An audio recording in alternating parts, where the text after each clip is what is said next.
हमें आज पढ़ना है लूप्स। अब ये लूप्स क्या होते हैं? मैंने आप लोगों को इंट्रोडक्शन दिया था कि हमें कोई भी चीज़ अगर बार बार करनी हो, कोई मेरा कोड है मुझे बार बार वही चलाना हो, कोई कंडीशन है मुझे बार बार उसी को चलाना है, कोई भी चीज़ जो मुझे बार बार करनी है, रिपीट करनी है हर वक्त। फॉर सपोज़ मैंने एक एग्ज़ाम्पल दी थी कि फॉर सपोज़ मुझे प्रिंट करवाना है, मेरे पास 1000 गेस्ट हैं और मुझे सबको हेलो हेलो करना है, ठीक है। तो क्या मैं सबको 1000 दफ़ा ये प्रिंट स्टेटमेंट लिखूँगी कि मैं लिखती जाऊँ, मैं पेस्ट करती रहूँ और मैं लिखती जाऊँ हेलो हेलो हेलो? क्या मैं ये करूँगी? ऑफ कोर्स ये कोई अच्छी प्रैक्टिस नहीं है, क्योंकि एक अच्छा एफिशिएंट कोड क्या होता है, जिसमें कोड कम से कम लिखा हुआ हो, क्योंकि जितना ज़्यादा हम कोड लिखेंगे उतनी कंप्यूटेशन पावर जा रही है। तो हमें हमेशा कोशिश करनी चाहिए कि जो कोड मैं लिख रही हूँ अगर वो कम लाइनों में मैं कर सकती हूँ तो ज़्यादा अच्छी बात है, ठीक है। एज़ कम्पेयर टू कि मैं एक ही टास्क करवाने के लिए 6 लाइनों का कोड लिखूँ और अगर वो 2 लाइनों में हो रहा है तो मुझे क्या ज़रूरत है 6 लाइनें लिखने की? सही है। तो ये जो हमारे पास लूप्स हैं, आइट्रेशंस हैं, ये एक्चुअली क्या है कि हम अपना जितना भी रिपीटिशन वाला काम है जो मुझे बार बार करना है उसको हम लूप के ज़रिए करवाएंगे। अब एक चीज़ हमने देखी थी वो ये है, बहुत इम्पॉर्टेंट है, कि अगर मैं कह रही हूँ कि मुझे एक ही काम बार बार करवाना है तो कितनी दफ़ा करवाना है भाई? कितनी दफ़ा करवाना है? अगर मुझे ये काउंट पता है कि मुझे ये काम 1000 दफ़ा करवाना है या 100 दफ़ा करवाना है या 10 दफ़ा करवाना है, अगर मुझे काउंट पता है तो मैं उसके लिए फॉर लूप का इस्तेमाल करूँगी।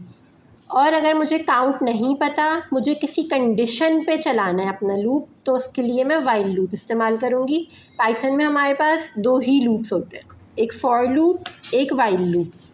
ये बात याद रखने वाली है कि कब पता चलेगा कि कौन से लूप का इस्तेमाल करना है। तो अगर हमें कंडीशन बेस्ड काम करना है तो हम वाइल लूप पे जाएंगे, और अगर मुझे ऑलरेडी काउंट पता है तो मैं किस पे जाऊंगी? फॉर लूप पे जाऊंगी। इस बात को हमने बिल्कुल क्लियर रखना है, इसमें कोई कन्फ्यूजन नहीं होनी चाहिए, ठीक है। अब वाइल लूप हमने डिस्कस कर लिया था, दोबारा इसको रिवाइज करेंगे, बट उससे पहले फॉर लूप पढ़ लेते हैं आज। अच्छा, फॉर लूप क्या है? मैं बोल रही हूँ कि फॉर लूप को करने से पहले हमें काउंट पता होता है। देखो यहाँ पे क्या लिखा हुआ है, इन्होंने बोला हुआ है कि सपोज़ करो कि आपके पास कोई ग्रॉसरी लिस्ट है, ठीक है। हम शॉपिंग करने जा रहे हैं, हमने अपने फ़ोन में एक ग्रॉसरी लिस्ट बना ली और उसके अंदर मैंने ये आइटम्स लिख लिए। अब ये क्या है, फॉर सपोज़ मैंने अगर अपने पास ऐसे लिखा हुआ है मिल्क, एग, ब्रेड, तो मैं लिस्ट को देखते देखते जाती हूँ ना कि हाँ ये चीज़ ले ली, ये चीज़ ले ली, बारी बारी सबके पास जा रही हूँ, एक एक करके आइटरेट कर रही हूँ, 1 बाय 1। तो यही चीज़ हम लूप में करेंगे। कैसे करेंगे? अभी थोड़ी देर में इस पे आते हैं। सबसे पहले मैं तुम लोगों को सिंटैक्स समझाती हूँ कि इसका सिंटैक्स क्या है फॉर लूप का।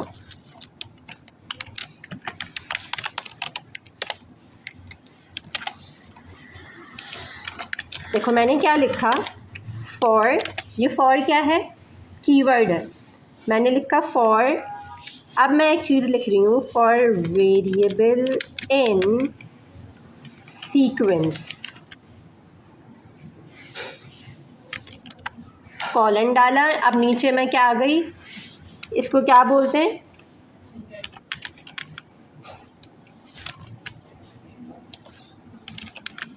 मैं इंडेंटेड ब्लॉक के अंदर आ गई। अब यहाँ पे मैं जो भी लिखूँगी वो फॉर के ब्लॉक के अंदर है, ठीक है। जब हमने वाइल पे काम किया था तो सिंटेक्स कैसा था? ऐसा था, वाइल कंडीशन, और फिर हम वाइल के ब्लॉक के अंदर आ रहे थे, राइट, ऐसा ही था। यहाँ पे कुछ चीज़ें चेंज हो गई। यहाँ पे एक तो ये वेरिएबल आ गया और एक ये सीक्वेंस आ गई और ये इन का वर्ड भी आ गया। अब ये सीक्वेंस क्या है, सबसे पहले इस पे बात करते हैं। सीक्वेंस क्या होती है? कोई भी चीज़ जिस पे मैं बारी बारी जा सकूं। कोई लिस्ट हो सकती है, लिस्ट हमने पढ़ी है। लिस्ट के अंदर क्या होता है, हमने क्या डिस्कस किया था? आइटम्स होते हैं और ऑर्डर्ड होते हैं, 0 1 2 3 4 5 एंड सो ऑन टिल -1, ठीक है। तो मेरा लूप क्या करेगा, फॉर लूप का बारी बारी हर एक आइटम पे जाएगा सीक्वेंस में, 0 से स्टार्ट करेगा और जितने भी एंड तक हैं उनके ऊपर बारी बारी चला जाएगा। इसको हम सीक्वेंस कहते हैं। एक और चीज़ हमने पढ़ी है स्ट्रिंग। स्ट्रिंग को हम क्या कहते हैं? सीक्वेंस ऑफ कैरेक्टर्स, ठीक है। तो उसके अंदर भी ये क्या करेगा? बारी बारी हर कैरेक्टर पे जाएगा 1 बाय 1, और जो भी मैं उस पर करवाना चाह रही हूँ ये कर देगा। अब ये यहाँ पे मैंने एक और चीज़ लिखी है, वेरिएबल। ये क्या है? हम ना टेम्प्ररी एक वेरिएबल बनाते हैं और उस टेम्प्ररी वेरिएबल के अंदर, इस सीक्वेंस के अंदर जो करंट वैल्यू होती है ना, वो स्टोर हो जाती है। अभी मैं थोड़ा सा इसको विजिबल करवाऊंगी, समझ आ जाएगा। अब इसको मैंने सिंटेक्स तो आपको बता दिया, अब मैं इसको थोड़ा सा ना रन करके बताती हूँ। अभी मैंने कहा कि स्ट्रिंग एक सीक्वेंस होती है, मैं एक स्ट्रिंग पे चला के दिखाती हूँ फॉर लूप। मैंने कहा फॉर, और ये मैं एक टेम्प्ररी वेरिएबल बना रही हूँ, इसको मैं नाम दे रही हूँ आई का, और मैंने कहा इन, अब मुझे कोई सीक्वेंस देनी है तो मैंने कहा इन, मैंने अपना नाम लिख लिया, ठीक है, कॉलन डाला, नीचे आई और मैं कहती हूँ प्रिंट करके दिखाओ मुझे क्या, मैं कह रही हूँ मुझे आई प्रिंट करके दिखाओ। इस आई के अंदर क्या आएगा? सबसे पहले जब ये लूप चलेगा ना, आई के अंदर मेरा फर्स्ट करेक्टर आ जाएगा ये, फिर जब अगली दफ़ा चलेगा तो अगला करेक्टर आ जाएगा। अभी चला के देखते हैं।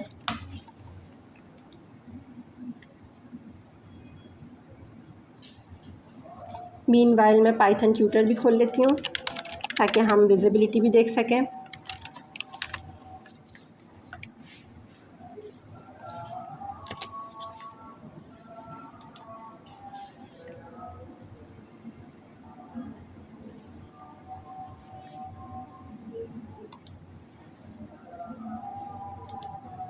देखो ये यहाँ पे सेल रन हुआ, इसने क्या किया है, इसने जितने भी मैंने ऊपर करेक्टर्स लिखे थे वो बारी बारी मुझे प्रिंट करके दिखा दिए। क्या मैंने यहाँ पे कहीं पे इसको आइट्रेटर दिया, जैसे हम वाइल लूप में देते थे ना कि इसको इंक्रीमेंट कर दो, वैल्यूज़ को इंक्रीमेंट करवा रहे थे कि आगे बढ़ने के लिए पहले इंक्रीमेंट तो लगाऊँ मैंने कहीं नहीं दिया। यही मज़े की बात होती है फॉर लूप में कि मुझे यहाँ पे इसको बताने की ज़रूरत नहीं है कि वैल्यूज़ को अपडेट करना है। इसको पता है कि भाई सीक्वेंस में जितनी चीज़ें हैं बारी बारी मुझे उन सबको देखना ही है। ये बात समझ आई? चलो मैं सेम कोड उठाती हूँ ये वाला और यहाँ पे इसको चला के देखती हूँ। अब विजुअलाइजेशन पे गौर करना सब। देखो क्या हुआ, सबसे पहले अभी मेरा जो भी इंटरप्रेटर है वो इस लाइन पे से स्टार्ट करेगा। इसने स्टार्ट किया, आई के अंदर देखो ए की वैल्यू आ गई क्योंकि मेरे स्ट्रिंग में सबसे पहले ए लिखा हुआ था। अब मैंने नेक्स्ट जब लाइन चलाई तो उसने प्रिंट कर दिया, आई के अंदर क्या था, ए था, उसने ए को प्रिंट करके दिखा दिया। मैंने नेक्स्ट किया, अब देखो आई की वैल्यू खुद ब खुद आर हो गई। ये है फॉर लूप की चेंज बात जो वाइल लूप से डिफ़र करती है। वाइल लूप में हमें क्या करना पड़ता था, वाइल लूप में हमें जो भी चीज़ होती थी, फॉर सपोज मैं यहाँ पे बोलूँ, इधर आते हैं जी, आवाज़ कम आ रही है, असल में माइक नहीं चल रहा। अब बताओ, नहीं मैं इसको मार रही हूँ तो उस पर से आवाज़ आ रही है वरना नहीं आ रही। हेलो हेलो,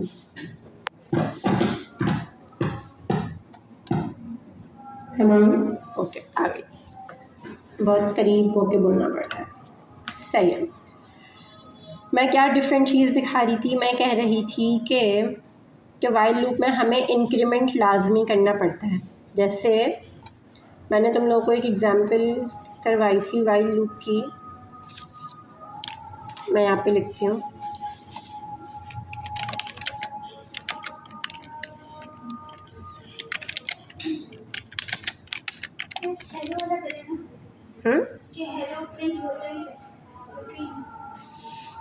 इनफाइनाइट लूप चलाने को बोल रही हूँ? नहीं वो हम यहाँ पे नहीं चलाएंगे, वो मैं तुम लोगों को उस पर ट्यूटर पे चला के दिखाती हूँ। रुक जाओ,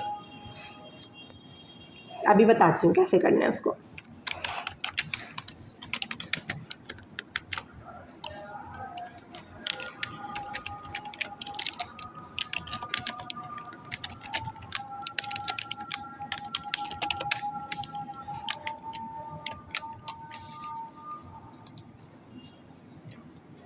देखो यहाँ पे फॉर लूप में मैं क्या कह रही हूँ कि मुझे कुछ भी इंक्रीमेंट करने की ज़रूरत महसूस नहीं हो रही। मैं नहीं बता रही कि आई की वैल्यू को कब अपडेट करना है, बट मैं यहाँ पे एक और कोड लिखती हूँ।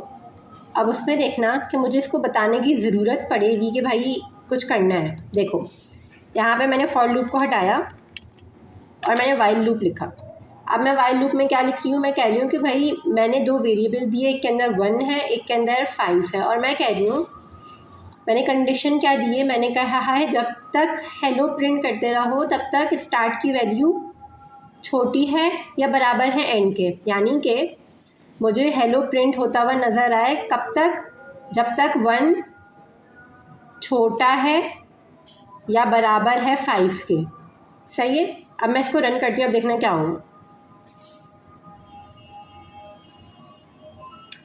यहाँ पे देखो ये चलता ही जा रहा है, ये देख रहे हो, ये रुक ही नहीं रहा। कितनी दफ़ा हेलो प्रिंट हो गया और ये चलता रहेगा। ये एक इनफाइनाइट कोड है, ये कभी नहीं रुकेगा। क्यों नहीं रुकेगा? क्योंकि देखो यहाँ पे हमने कहीं उसको बताया ही नहीं है कि भाई स्टार्ट की वैल्यू अपडेट कब होनी है। स्टार्ट की वैल्यू हमेशा 1 रहेगी, एंड की वैल्यू हमेशा 5 रहेगी, और हमेशा ये कंडीशन ट्रू रहेगी। 1 छोटा है 5 से और हेलो प्रिंट होता रहेगा होता रहेगा। ये क्या है, एक इनफाइनाइट लूप है। हमने इसको कहीं नहीं बताया कि भाई रुकना कब है।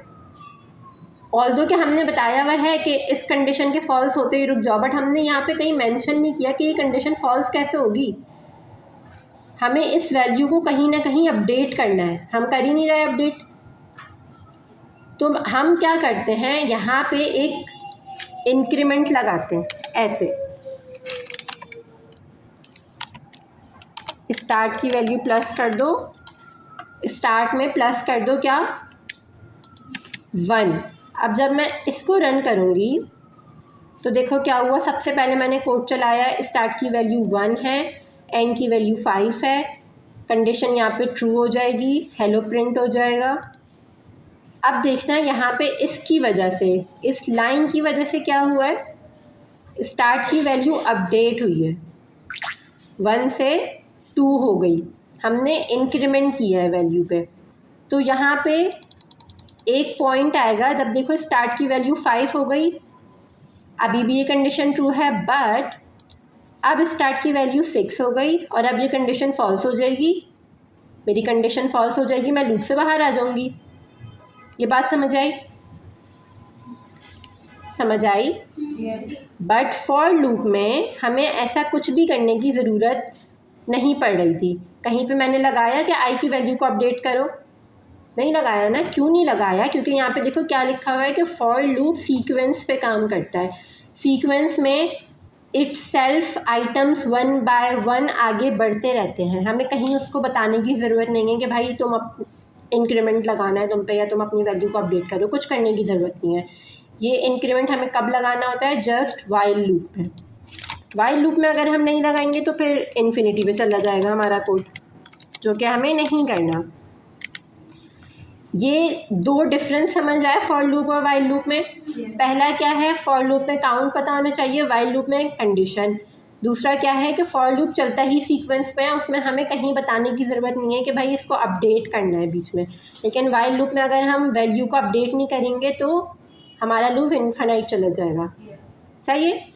ये 2 मेन डिफरेंस है। अच्छा अब देखो मैंने क्या किया, यहाँ पे एक स्ट्रिंग लिखा और बारी बारी उसने जो भी मैंने प्रिंट करवाया था, मैं यहाँ पे आई की जगह हेलो भी प्रिंट करवा सकती हूँ। वो क्या करेगा, जितनी दफ़ा मेरे कैरेक्टर्स आए अर्शमा के स्ट्रिंग में उतनी दफ़ा हेलो प्रिंट कर देगा। सही है। ये बात समझ आई? इसमें किसी को कोई कन्फ्यूजन? ओके। अब एक और बहुत मज़े की चीज़ है। अच्छा लिस्ट हमने पढ़ी है ना, एक फॉर लूप लिस्ट पे चला के दिखाती हूँ। फॉर सपोज मैंने कहा फॉर आई इन, ऊपर एक लिस्ट बना लेते हैं।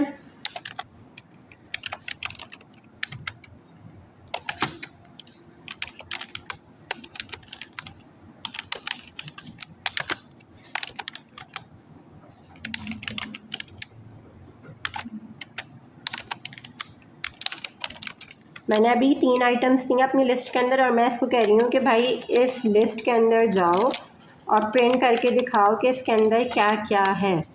अब क्या क्या है चेक करने के लिए क्या प्रिंट करवाऊँगी? आई। क्यों? क्योंकि ये जो आई है ना, ये सबसे पहले जाएगा, सबसे पहली जो लिस्ट के अंदर आइटम है वो इस आई के अंदर स्टोर होगा।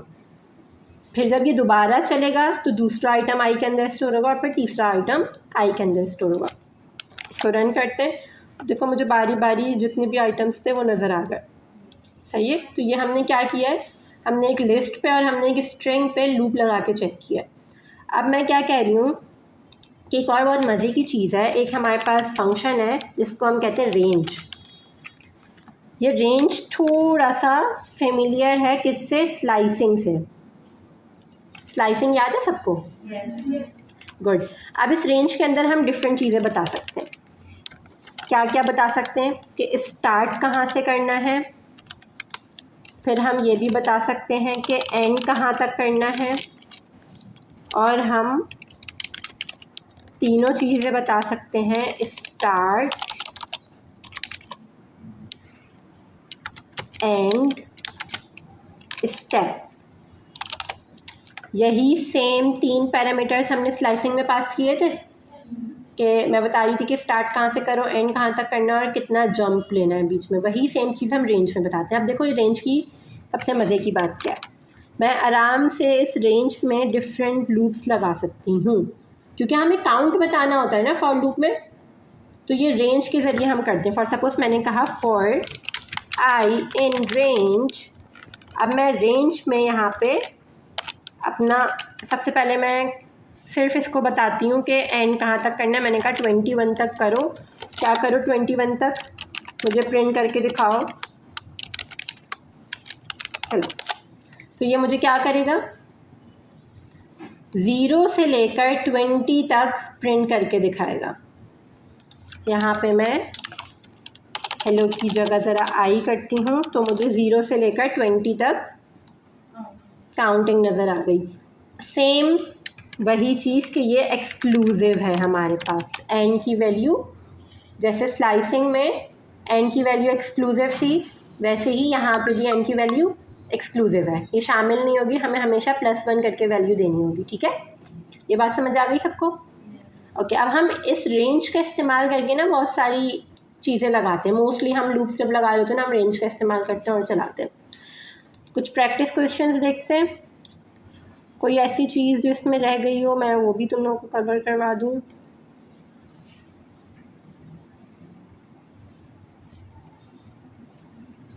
स्ट्रिंग हमने देख लिया है कि स्ट्रिंग पे कैसे चलाना है। अच्छा हाँ, अब क्योंकि हम कंडीशंस भी पढ़ सकते हैं तो मैं इस लूप के अंदर डिफरेंट कंडीशंस भी लगा सकती हूँ। फॉर सपोज ये एग्जांपल उठाते हैं। इस एग्जांपल में क्या हो रहा है, हमने एक स्ट्रिंग लिया प्रोग्रामिंग का और मैं चेक करना चाह रही हूँ कि इस प्रोग्रामिंग के अंदर जब कहीं कोई वॉवेल्स आए तो मुझे पता चल जाए। तो हमने उसके लिए कंडीशन क्या लिखी है, मैंने लिखा फॉर लेटर इन वर्ड। क्या होगा, बारी बारी मेरा जो लेटर है वो सबसे पहले अपने अंदर पी को स्टोर करेगा, फिर आर को, फिर ओ को, फिर जी को, एंड सो ऑन। और फिर मैंने लूप लगाने के बाद अंदर एक कंडीशन दी है। मैंने कहा कि अगर वो लेटर जो है वो इन वॉवेल्स, ये इन क्या करता है, मेंबरशिप चेक करता है। मैंने कहा कि अगर ये जो लेटर है, फॉर सपोज सबसे पहले क्या आएगा, पी आएगा। मैंने कहा क्या पी इस वॉवेल में है, वॉवेल के अंदर ये वैल्यूज़ हैं, अगर हैं तो क्या कर दूँ, मैंने कहा कि वॉवेल काउंट ऐड कर दो। यहाँ पे अभी मैंने वॉवेल काउंट 0 लिया हुआ है। मैंने कहा कि तुम ऐड कर दो, इसको हम शॉर्ट फॉर्म में लिख सकते हैं।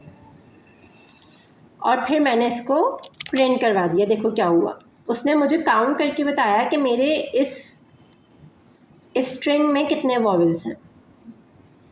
ये बात समझ आई सबको? किस तरीके से चल रहा है ये समझ आया? यहाँ पे एक दफ़ा इसकी विजुअलाइजेशन भी देख लेते हैं।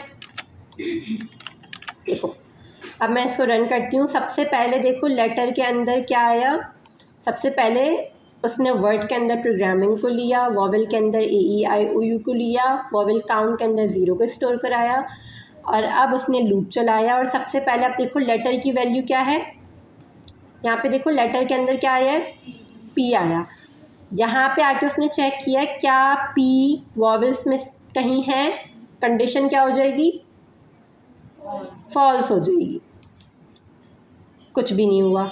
अब वो वापस लूप में आया, अब उसने चेक किया लेटर की वैल्यू क्या हो गई, आर हो गई। उसने चेक किया क्या आर इन में कहीं है, नहीं है, कंडीशन फॉल्स हो गई, वो इसके अंदर नहीं जाएगा, वापस लूप में आ जाएगा। ठीक है, दोबारा चलाया, अब देखो लेटर की वैल्यू अपडेट होके ओ आ गई। अब यहाँ पे कंडीशन ट्रू हो जाएगी, अब वो आएगा इसके अंदर और अब क्या करेगा, अभी देखो वॉवेल काउंट कितना है, 0।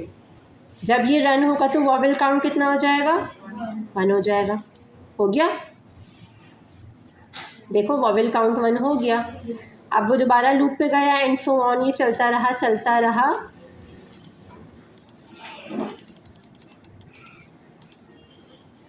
ख़त्म हो गई सारी चीज़ें। अब ये खुद ही लूप के बाहर आ गया।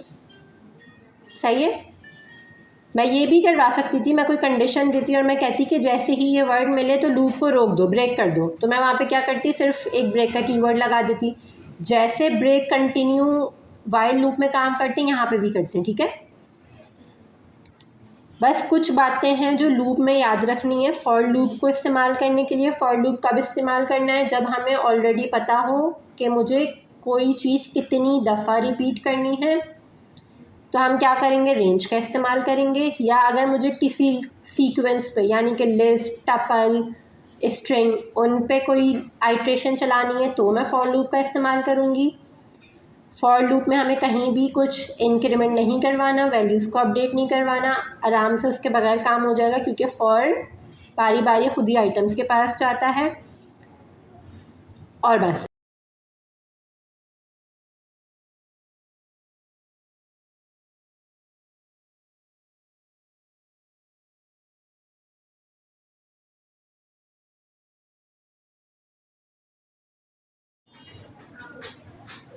चलो, सबसे पहले हम अपने क्वेश्चंस देखते हैं कि हमारे क्वेश्चंस क्या है। सबसे पहला क्वेश्चन क्या है, हमसे कहा गया है कि print even numbers from 1 to 100 using loop. हमें बहुत अच्छे से पता है कि इवन नंबर्स कैसे निकालते हैं, कंडीशंस का इस्तेमाल करके, सबको पता है। ओके, हम अब सेम काम कर रहे हैं, बस हमें फॉर लूप का इस्तेमाल करना है। हमने क्या किया, सबसे पहले लूप लगाया, और क्योंकि मुझे काउंट बताया हुआ है कि 1 से 100 तक चेक करना है, तो मैंने 1 से, यहाँ पे मैं क्या लिखूंगी, 100 लिखूंगी या ये लिखूंगी। सही है, नीचे आ गई।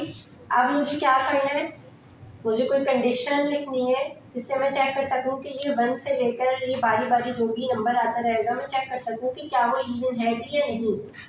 सिंपल मैं इफ कंडीशन लगा लूँ, मैं कहूँगी इफ आई के अंदर, क्योंकि नंबर्स आएंगे तो मैं आई लिखूँगी, और मैं कहूँगी कि अगर ये 2 से डिवाइड हो और इसकी वैल्यू 0 के बराबर हो रिमाइंडर की, तो क्या है नंबर, इवन है। तो मैं यहाँ पे प्रिंट करवा दूँ, क्या प्रिंट करवाऊँगी, मैं कह देती हूँ कि भाई आई प्रिंट कर दो, वरना क्या करना है, कुछ भी नहीं कहा हुआ और कुछ करने को तो कहा हुआ ही नहीं है हमें। सही है, बस फिर हम उसके बाद कह देते हैं कि हाँ मैंने निकाल दिए सारे इवन नंबर्स, और मैं जब ख़त्म हो जाए तो मैं डन प्रिंट करवाना चाह रही हूँ। मैं इसको रन करके देखती हूँ, इससे मुझे सारे इवन नंबर्स बता दिए 100 तक। बेसिकली हो क्या रहा था, सबसे पहले आई के अंदर क्या आया होगा, 1 आया होगा। उसने चेक किया कि क्या 1 इसी को सेम उठाते हैं और यहाँ पे चेक करते हैं कि इसकी जगह अगर मैं 1 कर दूँ तो ये कंडीशन फॉल्स हो गई, ये इसके अंदर गया ही नहीं, ये दोबारा से आप 2 पे गया, 2 पे चेक किया, कंडीशन ट्रू हो गई, 2 प्रिंट हो गया एंड सो ऑन। ठीक है, इस तरीके से हमने ये काम किया। दूसरा क्वेश्चन, कोई कन्फ्यूजन तो नहीं किसी को इसमें? कन्फ्यूजन हो तो पूछ लेना। दूसरा क्वेश्चन क्या है हमारा, दूसरा क्वेश्चन ये है, create a program that takes an integer and print its multiplication table from 1 to 10। अच्छा, हमें यूज़र से एक नंबर लेना है और फिर उस नंबर का कोई जो भी नंबर दे यूज़र, उस नंबर का हमें टेबल प्रिंट करवाना है। जैसे 2 1 2 से लेकर 2 10 तक। अब सबसे पहले तो यूज़र से इनपुट लेना है। इनपुट कैसे लेते हैं? मैंने एक नंबर लिया, मैंने इंटीजर इनपुट लिया और मैं उससे कहती हूँ कि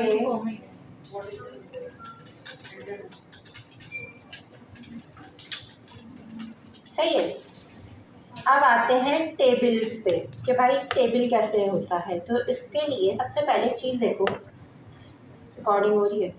हाँ, हम कोई टेबल कैसे लिखते हैं? ऐसे लिखते हैं 2 1 2 और 2 2 4। अब देखो ये जो 2 है ये मुझे कौन बताएगा? ये मैं यूज़र से इनपुट में पूछ रही हूँ, मैं यूज़र से इनपुट ही तो मांग रही हूँ कि जो भी वो नंबर देगा। फॉर सपोज उसने यहाँ पे 2 की जगह 3 दे दिया तो सारी कहानी 3 के उस पर भी 3 1 3 3 2 6। ये चीज़ हमें यूज़र दे रहा है। ये हमारे केस में क्या है? नंबर है जो हम यूज़र से ले रहे हैं। फिर ये मल्टीप्लिकेशन का साइन जो है ये हमेशा सेम रहेगा। और ये भी हमेशा सेम रहेगा। और ये भी हमेशा 1 से लेकर 10 तक चलेगा। सिर्फ ये चीज़ चेंज हो रही है। ये चीज़ कैसे आ रही है? ये चीज़ ऐसे आ रही है कि जो भी नंबर यहाँ पे है उसको मल्टीप्लाई कर रहे हैं हम इस वैल्यू से और फिर ये नंबर आ रहा है, राइट। यानी कि नंबर मल्टीप्लाई बाय कोई एक ऐसी चीज़ है जो हम मल्टीप्लाई कर दें तो हमारे पास ये वैल्यू भी आ जाएगी। हमें बस यही प्रिंट करवाना है। कैसे करवाना है? वापस आते हैं अपने लूप पे, इसको गौर से समझो। नंबर क्या हो गया? जो यूज़र देगा। अब मैंने लूप लगाया, कहाँ से कहाँ तक हमें टेबल चलाना है? 1 से लेकर 10 तक, है ना। मैंने कहा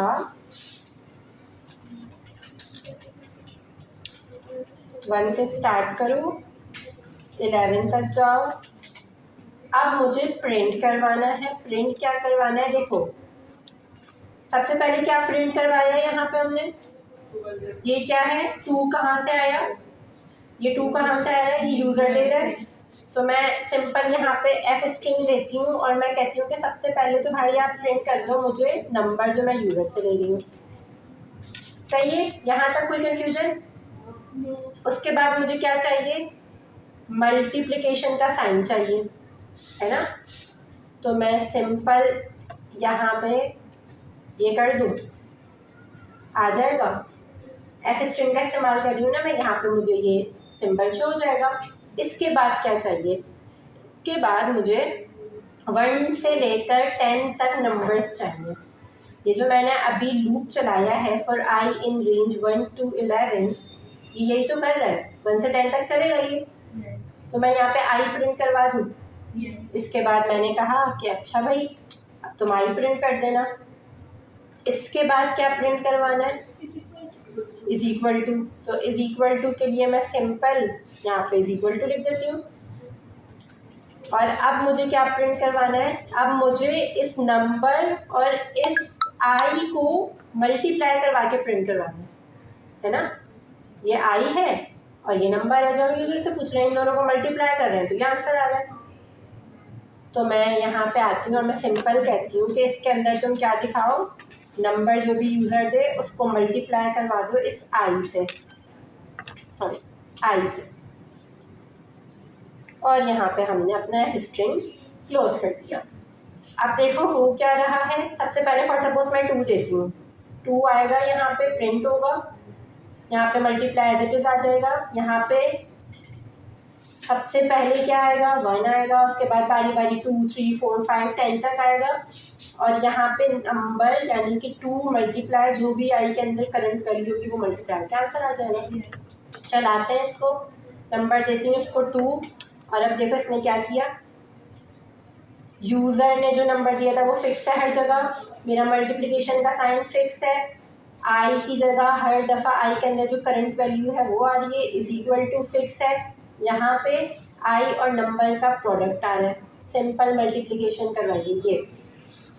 और इस तरीके से मैं जो भी नंबर पास करूँगी सेम वही काम होता रहेगा सब में। समझ आया ये? किसी को कोई कंफ्यूजन? ओके, सिंपल मैंने असिस्टेंट का इस्तेमाल किया है। अच्छा, इसको लिखने के और भी तरीके हैं, मैंने इस तरीके से करवाया। अगर तुम्हारे दिमाग में कोई और लॉजिक आ रही है तो वो यूज़ कर लो, ठीक है? सही है? ओके, उसके बाद हमारे पास थर्ड क्वेश्चन क्या है? Make a list of numbers. एक लिस्ट बनानी है आपको नंबर्स की। Use a loop to count how many times a specific number, for example 10 appears. अच्छा, इसमें क्या बोला गया है? इसमें बोला गया है कि भाई एक लिस्ट बनाओ और चेक करो लूप के ज़रिए कोई स्पेसिफिक नंबर के इस लिस्ट में कितनी दफ़ा आया। फॉर सपोज मैं एक लिस्ट कहती हूँ, बनाती हूँ और मैं कहती हूँ कि इस लिस्ट के अंदर 1 2 3 4 5 6 7 8 9 10, और मैं 10 के बाद दोबारा 2 कर देती हूँ, दोबारा 2 कर देती हूँ। सही है, बस इतना काफ़ी है। अब मुझे चेक करना है कोई भी नंबर कि ये इस लिस्ट में कितनी दफ़ा आया। सही है? तो मैंने कहा फॉर काउंट इन नंबर्स। अच्छा, ये जो यहाँ पे मैं वेरिएबल है ना टेम्पररी, इसको कुछ भी नाम दे सकती हूँ, बस नेमिंग कन्वेंशन दिमाग में रखनी है जो हमारी थी कि स्पेशल करेक्टर नहीं होने चाहिए, स्पेसिस नहीं होने चाहिए, सो ऑन। क्या करना है? इन नंबर्स में बारी बारी जाना है और चेक क्या करना है कि कोई भी वैल्यू कितनी दफ़ा आई है। फॉर सपोज मैं चेक करना चाह रही हूँ कि मेरी लिस्ट में 2 कितनी दफ़ा आया है। मैं कैसे चेक करूँगी? मैं सिंपल, बहुत सारे तरीके हैं। मैं ये चेक कर सकती हूँ, हमने लिस्ट के कुछ मेथड्स पढ़े थे। हाँ एग्जैक्टली, मैं ज़रा इस अपनी नंबर वाली चीज़ को प्रिंट करती हूँ और मैं नीचे आके तुम लोगों को मेथड्स दिखाती हूँ कि हमने लिस्ट के कुछ मेथड्स पढ़े थे। नंबर्स डॉट, यहाँ पे देखो काउंट का एक मेथड है मेरे पास। ये काउंट क्या करता है? मैं जो भी इसको आइटम पास करूँगी मुझे बताएगा कि वो कितनी दफ़ा आया। Return number of occurrence of a value. सही है? तो मैं सिंपल ये कर सकती हूँ कि अगर मुझे 2 का चेक करना है तो मैं इसको कहती हूँ कि भाई मुझे प्रिंट करके दिखाओ, प्रिंट 2 नंबर्स डॉट काउंट, और क्या काउंट करना है मुझे? 2 काउंट करना है। अच्छा, यहाँ पे क्या हुआ है? मसला क्या हुआ है? वो मुझे बता तो सही रहा है कि 2 कितनी दफ़ा आया है, 3 टाइम्स आया है, लेकिन ये इतनी सारी दफ़ा क्यों बता रहा है? क्योंकि देखो मैंने क्या किया है, मैंने फॉर के ब्लॉक के अंदर जाके प्रिंट करवाया। ये कर क्या रहा है? ये सबसे पहले काउंट में बनाया, इसने चेक किया फॉर काउंट इन नंबर्स, ये नीचे आया, इसने देखा कि अच्छा प्रिंट नंबर्स डॉट काउंट 2 करना है। तो जितनी दफ़ा यहाँ पे जितने आइटम्स हैं उसने उतनी दफ़ा मुझे प्रिंट करके दिखा दिया 3 3 3 3 3 3। सही है? मुझे तो सिर्फ एक दफ़ा चेक करना है, मुझे क्या ज़रूरत है इतनी सारी दफ़ा चेक करने की, है ना? तो हम एक काम ये कर सकते हैं कि मैं यहाँ पे से इसको हटाऊँ और मैं इसको लूप के बाहर लिख दूँ। लूप के बाहर लिखने के लिए मैंने इंडेंटेशन हटाई और यहाँ पे मैं ये कर सकती हूँ, या तो अगर मुझे कुछ दिखाना है तो मैं दिखाऊँ, वरना मैं कुछ भी नहीं दिखाऊँ, मैं सिंपल इसको रन कर दूँ। अच्छा, अब ये मुझसे क्या कह रहा है? ये कह रहा है कि भाई आपने लूप के अंदर कुछ भी नहीं लिखा। यहाँ पे मैं इसको पास करा देती हूँ। मैंने क्या किया, ये पास क्या होता है? याद है मैंने तुम लोगों को 2 कीवर्ड्स बताए थे जो हमारे लूप को कंट्रोल कर रहे होते हैं, ब्रेक एंड कंटिन्यू। ब्रेक क्या करता है? मैं अपने लूप में होती हूँ, जहाँ मैं ब्रेक लगाऊंगी वो लूप को ख़त्म कर देता है, लूप से बाहर आ जाएगा। कंटिन्यू क्या करता है? उस पर्टिकुलर आइट्रेशन के लिए स्किप कर देता है और दोबारा से कंटिन्यू कर देता है काम को, है ना? एक और चीज़ होती है पास। ये पास क्या करता है? ये प्लेस होल्डर होता है। मैंने कोई कोड नहीं लिखना, मैंने कहा अभी पास कर दो इसको, क्योंकि अगर मैं कोड नहीं लिखूंगी ना तो ये एक्सपेक्ट कर रहा है कि नहीं कुछ तो दो मुझे। वरना देखो इसने मुझे अभी एरर दिया था। क्या एरर था? वो कह रहा था कि भाई मुझे कुछ चाहिए इंडेंटेड ब्लॉक के अंदर, आपने कुछ दिया ही नहीं है। तो मैंने एक प्लेस होल्डर दे दिया पास का। ये पास क्या होता है, हम मोस्टली कब यूज़ करते हैं, फॉर सपोज में अभी मुझे काम है कि भाई मुझे फॉर लूप में कुछ चाहिए, लेकिन अभी मुझे उसकी सही चीज़ें नहीं पता कि मुझे क्या क्या चाहिए, बट मुझे आगे काम कंटिन्यू करवाना है, तो मैंने उसको लिख दिया पास, बाद में इसमें कुछ लिख दूँगी। इसने मुझे एरर नहीं दिया पास का, सही है। ये प्लेस होल्डर होता है बेसिकली, कि जहाँ कुछ चीज़ें उसके बगैर नहीं चलेंगी, तो मैंने कहा अच्छा मैं बाद में लिख दूँगी। और इस तरीके से मुझे कोई भी स्पेसिफिक नंबर के लिए चेक करना था कि उसका काउंट कितना है, मैंने चेक कर लिया सिंपल एक मेथड का इस्तेमाल करके। ये बात समझ आई? ओके, अब हमारे पास एक फोर्थ क्वेश्चन है। इस क्वेश्चन में क्या पूछा गया है हमसे पूछ रहे हैं कि एक प्रोग्राम लिखें जो काउंट करे total number of vowels and consonants in a given sentence ignoring spaces and special characters. उन्होंने कहा है कि आप एक प्रोग्राम लिखो जिसमें कोई भी सेंटेंस हो आपके पास, उस सेंटेंस में आप काउंट करो कि कितने वॉवल्स हैं और कितने कॉन्सोनेंट्स हैं। और काउंट करने का एक क्राइटेरिया इन्होंने बताया है कि 2 रूल्स हैं, आपको स्पेसेस काउंट नहीं करने, ऑफ कोर्स स्पेस ना वॉवल है ना कॉन्सोनेंट है, और आपको स्पेशल कैरेक्टर भी काउंट नहीं करने। तो हमें इसके लिए भी कुछ ना कुछ कंडीशंस लगानी पड़ेंगी। सबसे पहले तो मैं यूज़र से इनपुट ले लेती हूँ। यूज़र जो भी सेंटेंस थे मैं उसमें काउंट करके बताऊंगी कि कितने वॉवल्स हैं कितने कॉन्सोनेंट्स। मैंने कहा भाई यूज़र से सेंटेंस ले लेते हैं।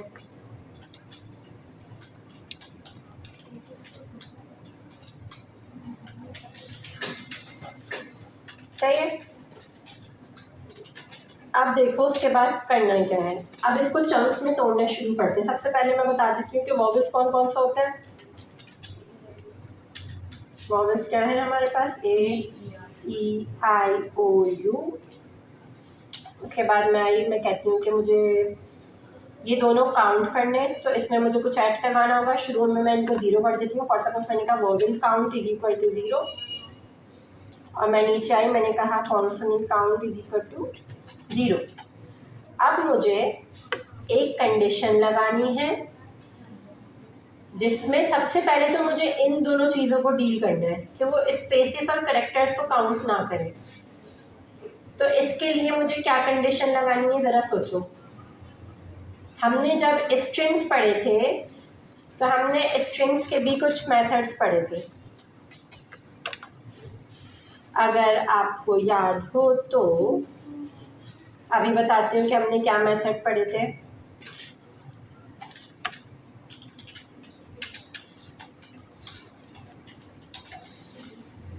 मैं यहाँ पे ज़रा तुम लोगों को मेथड दिखाना चाह रही हूँ। देखो ये बहुत सारे मेथड है जो हमने पढ़े थे। इसके अंदर एक मेथड है इज अल्फा। ये अल्फा हमें क्या बताता है, देखो इसमें लिखा हुआ है return true if the string is alphabetic string. मतलब ये सिर्फ तब ट्रू रिटर्न करेगा जब जो भी मैं इसको पास करूँगी वो कोई अल्फ़ाबेट है, वरना ये फॉल्स रिटर्न करेगा। तो मैं ये कंडीशन इस्तेमाल कर सकती हूँ इन दोनों चीज़ों के लिए कि वो स्पेसेस और स्पेशल कैरेक्टर्स पे फॉल्स कर देगा, और फिर मैं उसके आगे कंडीशन लगा दूँगी। तो मैं कहती हूँ सबसे पहले कि तुम चेक करो। सबसे पहले तो हम लूप लगाते हैं, फॉर कैरेक्टर इन सेंटेंस और इफ कैरेक्टर क्या था, डॉट इज अल्फा। अगर ये कंडीशन ट्रू हो तो फिर हम वॉवेल काउंट और कॉन्सोनेंट काउंट करवाएंगे। और यहाँ पे मैं एक और चीज़ करती हूँ, मैं इसको डॉट लोअर कर देती हूँ कि जो भी यूज़र इनपुट देगा उसको मैं लोअर में कन्वर्ट कर दूँगी ताकि यहाँ पे सही से मैचिंग हो। समझ आइए बात? चलो अब हमने एक कंडीशन तो लगा दी, अब हम जाएंगे नेस्टेड कंडीशन में कि ओनली अगर ये कंडीशन ट्रू हो तो मुझे चेक करना है इफ कैरेक्टर इन किस में हो, वॉवेल्स में। तो क्या करो, हमें काउंट करना है ना कितने वॉवेल्स हैं कितने करेक्ट वो है कॉन्सोनेंट्स। तो मैंने कहा कि अगर ये कंडीशन ट्रू हो तो तुम क्या कर दो, वॉवेल काउंट को इंक्रीमेंट लगा दो। सही है। और अगर ना हो तो क्या करो, एल्स में मैं सिंपल कह देती हूँ तो कॉन्सोनेंट काउंट को प्लस करवा दूँ, उसमें इंक्रीमेंट करवा दूँ, और फिर आखिर में मैं कहती हूँ कि भाई डन भी करवा दो, हमें पता हो कि हमारा लूप रुक चुका। सही है। अब मैं इसको ज़रा चलाती हूँ और अब मैं कोई सेंटेंस देती हूँ, हे हाउ आर यू। अब देखो इस सेंटेंस में स्पेसेस भी हैं, स्पेशल कैरेक्टर्स भी हैं, है ना। चलो अब चेक करते हैं, इसको एंटर किया मैंने, अब क्या हुआ, ये क्या हुआ, काउंट का हमें पता ही नहीं चला क्योंकि हमने प्रिंट ही नहीं करवाया। तो हम ज़रा पहले प्रिंट करवा लेते हैं डन से पहले कि मुझे बताओ कि VC में क्या है वॉवेल काउंट में, और मुझे बताओ CC में क्या है कॉन्सोनेंट काउंट। अब मैं दोबारा इसको वही सेंटेंस देती हूँ विद स्पेशल कैरेक्टर्स, और मैंने इसको रन किया और ये मुझे क्या कह रहा है, ये कह रहा है कि भाई वॉवेल्स भी 6 है, कॉन्सोनेंट्स भी 6 है। चेक करो क्या सही आउटपुट मिला है हमें। ओके सेम यही चीज़ उठाते हैं, ट्यूटर पे आते हैं, यहाँ पे वेरीफाई कर लेते हैं एक दफ़ा। इसको गौर से देखना, अगर किसी को कोई कन्फ्यूजन है ये देखकर समझ आ जाएगा। सबसे पहले क्या हुआ, हमने इसको चलाया, अच्छा जी, फिर क्या हुआ, अच्छा ये मैंने पुराना वो चल रहा है मेरा आई गेस, इसको हम दोबारा से चलाते हैं। ये मुझसे इनपुट क्यों नहीं ले रहा, इनपुट पूछना चाहिए ना इसको।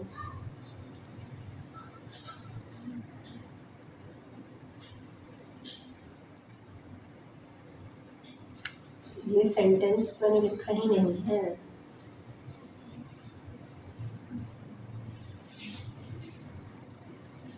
ओके अब इसने मुझसे इनपुट मांगा, मैं कहती हूँ हे, और मैंने सबमिट कर दिया। अब देखो इसकी विजुअलाइजेशन चेक करो, मैं गई नेक्स्ट पे, मेरे अभी क्या हुआ, सारे वेरिएबल्स के अंदर वैल्यूज स्टोर हो गई जी। ये जो मैंने इनपुट दिया था वोवेल काउंट, कॉन्सोनेंट काउंट, अब देखो ये इसके अंदर गया, इसने कंडीशन चेक करी, खाली जब ये ट्रू होगा तो हम इनके अंदर जाएंगे, ठीक है। अब क्या हुआ, H आया था, अब H वोवेल तो नहीं है तो वो एल्स पे आया डायरेक्ट, और एल्स के अंदर आके उसने कॉन्सोनेंट काउंट को उस पर इंक्रीमेंट लगा दिया। अब हम दोबारा गए, अब हमारे पास क्या है, E है। अब सबसे पहले उसने इज अल्फा चेक किया, कंडीशन ट्रू हुई तो वो नीचे नेस्टेड कंडीशन में आया। अब देखो यहाँ पे ये कंडीशन ट्रू होगी तो वो इसके अंदर आ जाएगा, आ गया, और अब हमारा वोवेल काउंट इंक्रीमेंट हो गया। और अब इस तरीके से ये चलता रहेगा जब तक मेरी इस सेंटेंस के अंदर कैरेक्टर्स ख़त्म ना हो जाए, और एंड में वो मुझे काउंट करके बता देगा कि वोवेल काउंट कितना है और कॉन्सोनेंट काउंट कितना है। सही है, ये बात समझ आ गई। बेसिकली करना क्या है कि हमारे पास कोई भी प्रॉब्लम आ जाए, हमें उस प्रॉब्लम को सबसे पहले छोटे छोटे टुकड़ों में तोड़ना है। मैंने क्या किया, सबसे पहले जो मुझे आता था सबसे आसान इनपुट लेना, मैंने वो ले लिया, और फिर मैंने अपने वेरिएबल्स बनाए और सबके अंदर वैल्यूज स्टोर कराए। फिर मैंने देखा कि अच्छा अगर मुझे ये चेक करना है तो क्या मेरे पास कोई मेथड है जो चेक कर सके। मैंने मेथड्स चेक किए और फिर मैंने कंडीशन बना ली। सही है, इसी तरीके से चंक्स बना के चीज़ों को सॉल्व करना है, आसानी से सॉल्व हो जाएगा क्योंकि पढ़ा हुआ सब है। कंडीशंस बनाना भी पड़ी हुई है, ये जो मेथड्स हैं ये भी पढ़े हुए हैं, बस इनको यूटिलाइज करने के लिए हमें बहुत सारी प्रैक्टिस करनी है। और ये आदत डालो कि कोई भी प्रॉब्लम आए उसको पहले चंक्स में तोड़ो और फिर देखो कि अच्छा इसको मैं किस तरीके से सॉल्व कर सकती हूँ, इसके लिए क्या क्या रिक्वायर्ड चीज़ है। सही है, अब समझ आ गया। अब इसको खुद से बगैर देखे एक और दफ़ा खुद सॉल्व करने की कोशिश करना, ठीक है। चलो अब आते हैं हम वाइल लूप पे। आई गेस अब तुम लोगों को वाइल लूप में कन्फ्यूजन नहीं होगी, फॉर लूप पढ़ने के बाद और क्लियर हो गया होगा वाइल लूप। वाइल लूप में एक्चुअली हम देख क्या रहे थे कि वाइल लूप सिर्फ कंडीशन पे चलता है और उसमें इंक्रीमेंट लगाना होता है। फॉर लूप में ऐसा कोई चक्कर नहीं है। वाइल लूप का सिंटेक्स क्या है? सिंपल, हमने वाइल लिखा, कंडीशन लिखी और फिर इंडेंटेशन के बाद इंटेंडेड ब्लॉक में हमने अपना कोड लिखा जो भी हमें करवाना है। फॉर सपोज ये तो समझ आ गया कि अगर हम इंक्रीमेंट नहीं लगाएंगे तो क्या होगा, इनफाइनाइट लूप चला जाएगा हमारा। प्रैक्टिस के लिए मैं एक चीज़ देखती हूँ, पहले समझाती हूँ फिर आगे बढ़ते हैं। यहाँ पे देखो मैंने एक ये प्रॉब्लम लिखी थी। मैंने क्या कहा था, मेरा मसला क्या था, सिंपल सा मैं कह रही थी कि मुझे 1 से लेकर 5 टाइम्स अपने लूप को चलाना है, बट मैं कंडीशन पे काम कर रही हूँ। मैंने क्या कहा, मैंने कहा वाइल, और यहाँ पे मुझे कंडीशन बनानी थी। मैंने कहा जब तक स्टार्ट छोटा है एंड से तब तक तुम हेलो प्रिंट करते रहो। सेम वही काम है, बट मैंने क्या किया, बस उस पर इंक्रीमेंट लगवा दिया, क्योंकि मुझे पता है कि वाइल में मुझे वैल्यूज अपडेट खुद से करवानी पड़ेंगी। फॉर लूप की तरह वो 1 बाय 1 आगे सीक्वेंस में नहीं चलेगा, ठीक है। सिर्फ ये डिफरेंस है वाइल में। वाइल के मैं कुछ प्रैक्टिस क्वेश्चंस देती हूँ, निकालती हूँ, हम वो प्रैक्टिस करते हैं, फिर और अच्छे से समझ आ जाएगा। मीनवाइल